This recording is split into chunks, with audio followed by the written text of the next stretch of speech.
যে প্রোগ্রামটি ছিল সেই প্রোগ্রামের চিফ গেস্ট ছিল আমাদের জাতীয় স্থায়ী কমিটির সম্মানিত সদস্য সাবেক সফল মন্ত্রী।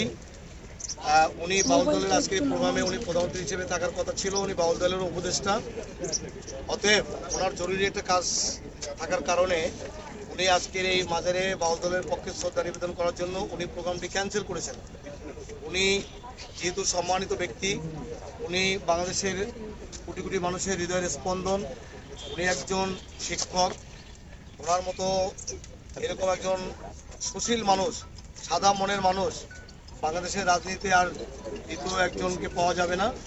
অতএব স্যারের প্রতি শ্রদ্ধা নিবেদন করে আমি আপনাদেরকে ধন্যবাদ জানাবো যে স্যার আরেকদিন প্রোগ্রাম দেওয়ার জন্য উনি বলেছেন।